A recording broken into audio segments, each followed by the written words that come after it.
Ha llegado el momento de disfrutar del séptimo arte. ¿Y con quién lo hacemos cada jueves? Con Fran Campos. Comienza ya Más Cine.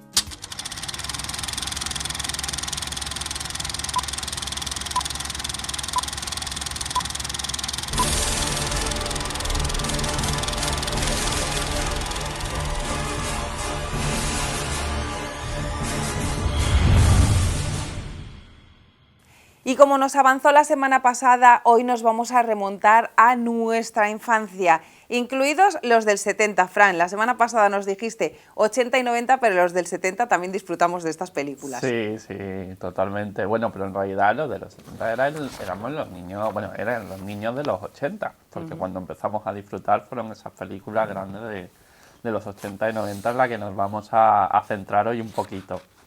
Bueno, Fran, creo que una de las películas que nos marcó a todos, que nos hizo divertirnos y también pasar un poquito de miedo fue Cazafantasmas. Totalmente, Cazafantasmas fue un hito, aparte, fíjate la influencia que ha tenido durante los años, que hoy en día todo el mundo conoce Cazafantasmas, los niños de hoy, los de antes, nuestros padres, ha sido una peli muy influyente, aparte. También sirve para ver cómo el tono de las películas de antes, las películas que veíamos nosotros, en realidad era muchísimo más oscuro que el de ahora, a pesar de ser centradas como películas para niños o juveniles. Eran muy oscuras. De hecho, Cazafantasmas empezó como película de terror, originalmente. Bueno, no me extraña, porque vamos, miedito daba un poquito. Sí, jugaba mucho con el tema del miedo mezclado con el humor. Fue muy avanzada para su época, esos efectos, estaban muy chulos, la representación de los fantasmas, los actores fantásticos, Bill Murray con Sigourney Weaver. Pero sí es cierto que era como, siempre iba en esa línea fina del terror y el humor. Eso te iba a decir, que para aquella época esos efectos especiales de aquellos gigantes, el muñeco, no sé si era el muñeco de Michelin, pero bueno, era prácticamente igual, ¿no?, que el muñeco de Michelin. Era de las nubes americanas, los Sí, Marshmallows estos. Y también el niño, no me acuerdo de si era de los Donuts o de qué, porque ya hace tiempo que la vi, pero claro, era, tú decías, la ves ahora, hoy en día, de aquella época y dices, qué bien hecha estaba, ¿no? Sí, bueno, y se utilizó técnicas, por ejemplo, para la técnica del gigante y tal, eran técnicas que se llevaban utilizando muchísimos años atrás, que eran maquetas, era todo rodado con maquetas, pero estaba muy bien integrado y la película fue espectacular, fue completamente un éxito que dio pie a una secuela unos 2 o 3 años más tarde. Aparte, series de televisión, dio lugar a un reboot femenino hace unos poquitos años. Hay que ir, yo te iba a decir, pero mi versión favorita ha sido la de Las Mujeres Cazafantasmas, que eran súper graciosas. Era muy buena, no tuvo, fíjate, a mí me dio mucha pena esa película porque fue antes de estrenarse, fue ya condenada por el hecho de que eran mujeres. ¿En serio? Sí, bueno, tuvo muchísima polémica por internet porque los haters se las comieron incluso antes de estrenarse la película por el mero hecho de ser mujeres. Incluso tuvieron que salir a defender a algunas de las actrices porque fueron muy feos las cosas que dijeron. Y la película es muy graciosa. Sí es cierto que rebaja el tono de terror muchísimo referente a las otras dos, es mucho más light. Pero tenía una cosa que la hacía diferente y la hacía adaptable. Entonces a mí me gustó mucho. Aparte creo que el cast era muy bueno, el casting. Que me digan a mí dónde están esos haters, que me convierto en troyano y le destrozo toda la tecnología que tengan. Hombre, por favor. Estamos en el siglo XXI, que van a decir aquí que porque sean mujeres las protagonistas. Haters, prepararos. Otra de las que también nos daba miedito, pero también nos encantaba, sobre todo si era antes de las 12 de la noche, no se mojaban y no comían, eran los Gremlins. Los Gremlins, yo me acuerdo de los Gremlins, que es otra película que también empezó como película de terror y fue adaptada a peli más juvenil, que aún así daba miedito también en algunas escenas porque era un poquito violenta. Es que el Gremlin malo daba mucho miedo y era muy malo. Sí, tenía escenas violentillas para ser una película juvenil. Pero ¿quién no se acuerda de Gizmo? Que yo me acuerdo que eso fue un hito, Gizmo, cuando apareció esa criatura tan mona, peludita, súper cariñosa, que todos queríamos tener. Incluso yo no sé si tú te acordarás, pero las vendían en Toys R Us, en la caja en la que venía en la peli y tal, y en las jugueterías. y fue como el juguete estrella. Claro. Un Gizmo en casa, yo tenía mi Gizmo, ¿vale? Cuando era pequeño. Y luego los Furby supongo que vinieran de ahí, ¿no? Sí, Porque eran muy parecidos. Eran muy parecidos. Sí. La verdad que no estoy seguro, pero sí es cierto que eran muy parecidos. Y la verdad, bueno, Gremlins también tuvo muchísimo éxito, contó con una secuela. Sí es cierto que se ha intentado hacer como otra tercera parte hasta ahora y tal, pero no se ha llevado a cabo. No ha pasado así como Cazafantasmas, que sí que ha tenido como más oportunidades. De hecho, se estrena una nueva este año con los protas de Stranger Things. Y Gremlins no ha contado todavía con esa suerte, que yo espero ver alguna vez una nueva Gremlins, porque la verdad me encantaba la película cuando pequeño. Sí es cierto que es una película, es lo que decía antes, se puede comprobar muy bien cómo el tono de las películas de antes que veíamos nosotros es muy diferente al de ahora. Ahora poner una película de Gremlins como película juvenil o para niños es completamente impensable. Así que empiezan a salir detractores, haters y de Totalmente, todo. completamente impensable, vaya. Lo que no es impensable que siga siendo una película infantil o juvenil es mi película por excelencia de mi adolescencia e infancia, que no sé cuántas veces habré visto, pero le aseguro que 50 posiblemente, además la tenía grabada en beta, que yo no tenía VHS. La he visto hace muy poquito y la verdad que creo que ha envejecido mal. Es La historia interminable, pero la original, la primera. La historia interminable fue una película preciosa, dirigida por Wolfgang Petersen, que es el director de Troya. ¿Han visto ustedes? Dirige a ese dragón blanco y a Brad Pitt. Pues esa película yo creo que ha sido película de culto para todas las generaciones, incluso los niños de ahora. Yo creo que muchos padres le habrán puesto La historia interminable, porque era una película muy bonita, basada en un libro que era muy difícil de adaptar, que aparte en su argumento, a pesar de ser una peli de fantasía, que incluso las pelis de fantasía eran más adultas antes que ahora, trataban temas muy buenos, como era, que ya lo hablamos cuando hicimos el programa de Pixar, como era la superación de la pérdida, el enfrentamiento a la pérdida, a los miedos, a superarse uno mismo. Y vivíamos ese viaje en Bastian, este niño que sufría bullying en la escuela y se refugiaba en este libro de fantasía, que lo que hacía era transportarlo a ese mundo junto al joven Atreyu, que era el protagonista del libro. Me encantaba. Lo que no me acuerdo es cómo se llamaba el dragón blanco, pero... Yo tampoco. Pero bueno, que seguro que lo buscan en internet y les aparece rápidamente, porque es que además era una película que, bueno, yo es que estaba flipada. Yo quería ser ese niño, subirme al desván, abrir un libro y que me transportara a ese mundo de fantasía. Y ya cuando me ha dicho Frank, que es del mismo director de Troya, he dicho, quiero conocer a ese director ya. Y que me lleve, que me transporte no a la fantasía del libro en La historia interminable, sino que me transporte al Brad Pitt de cuando se rodó Troya.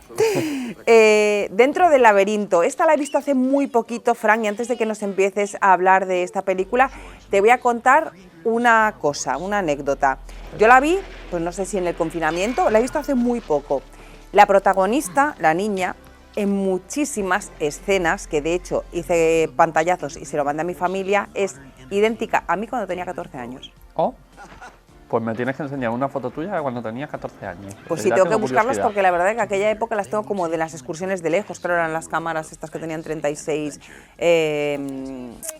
fotografías para disparar y como que estamos ahí todos muy lejos y tal, pero se parecía un montonazo a mí. Bueno, esa niña ahora es una grandísima actriz, sí, que ha ganado Oscar, Jennifer Connelly, por Una mente maravillosa. Recientemente la hemos visto en Alita.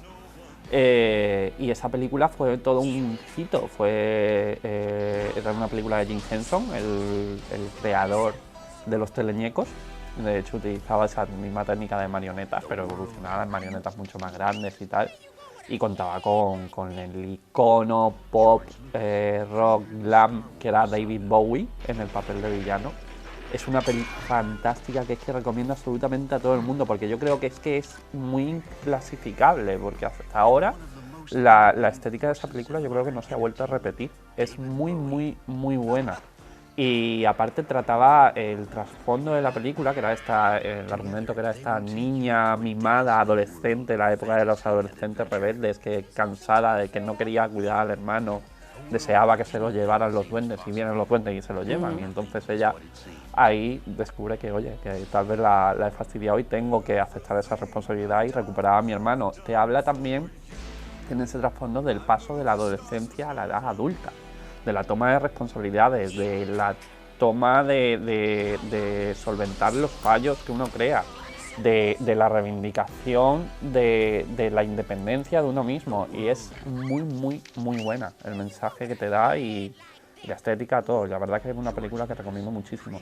¿Ves? La verdad es que esa sí que no me parece que ha envejecido.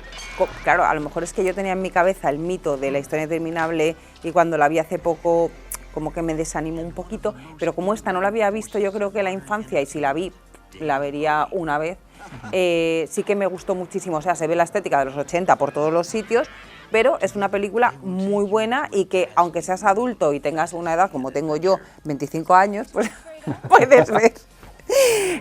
Ahora nos vamos con algo que a mí me encanta, que me encantaría haberlo sido, que me encantaría haber nacido en ese mundo si realmente existe, y es el mundo de las brujas. Las brujas han estado presentes en nuestra infancia, en nuestra adolescencia y en nuestra madurez.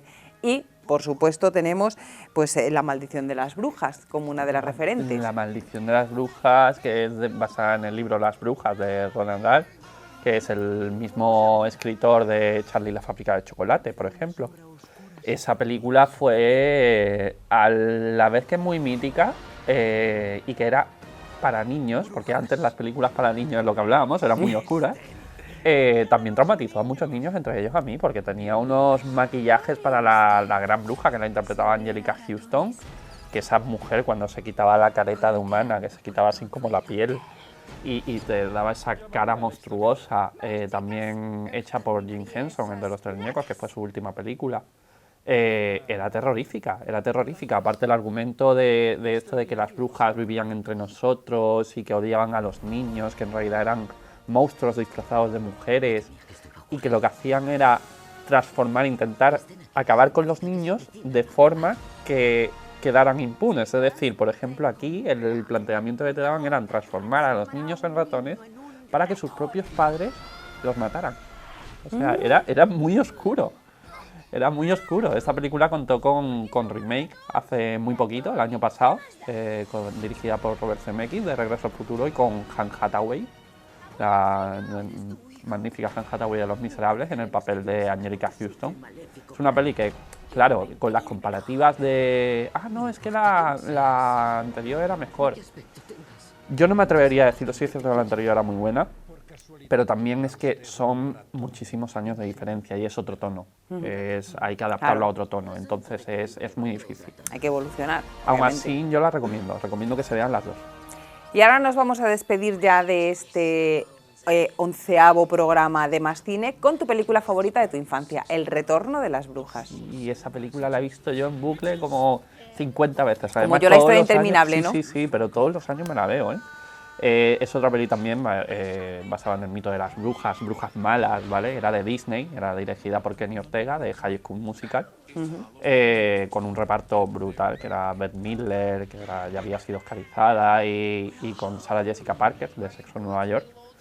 Y eran 3 brujas de Salem que las ahorcaban por brujería y por asesinar a niños, que les robaban la energía vital para hacerse jóvenes, pero hacían una maldición que 300 años después volvían de entre los muertos para seguir con esos planes malvados. ¿Qué pasa? Que dentro de ese argumento oscuro, que lo tenía, era mucho más leve de tono porque las brujas estas eran muy torpes. 300 años después de despertarse en un mundo completamente diferente y nuevo para ellas, pues hacían muchísimas situaciones que eran muy, muy desternillantes. Yo esa película de Disney me la he visto como 500 veces y ahora, después de tantos años, parece ser que se está haciendo la secuela para Disney Plus y estoy deseando a ver qué hacen ahí. Seguro que sí, que nos vamos a reír muchísimo con ellas. Bueno, Fran, no te he preguntado, el viernes pasado se estrenó Ivy por fin. Cuéntanos cómo fue ese estreno. Pues fue espectacular. Fue espectacular, aparte estoy deseando que podáis ver un poquito de lo que fue con el especial que estáis preparando aquí, os lo agradezco un montón desde mi corazón, de verdad. en el que os vais a enterar de muchas anécdotas, de cómo vivimos ese momento, de cómo vivimos el rodaje y deseando que veáis el proyecto. Pues ya queda menos, este fin de semana se emite ese especial de Ivy. Por fin van a poder ver todos ustedes ese trabajo del que llevamos hablando semanas y bueno, pues que yo estoy súper encantada con el trabajo final y ya pues nuestros espectadores podrán disfrutar de él y también tú lo vas a subir a tu canal de YouTube a lo largo de estos días. Sí, quedará subido a mi canal de YouTube junto con todos los vídeos que yo siempre los voy subiendo como una semanita más tarde y tal, y allí podréis disfrutarlo también. Para respetar el estreno en Torremolinos Televisión, en la televisión de su pueblo. Totalmente. Nos vemos el jueves que viene, Fran. Estupendo, aquí estaremos. Pues aquí termina Más Cine by Fran Campos.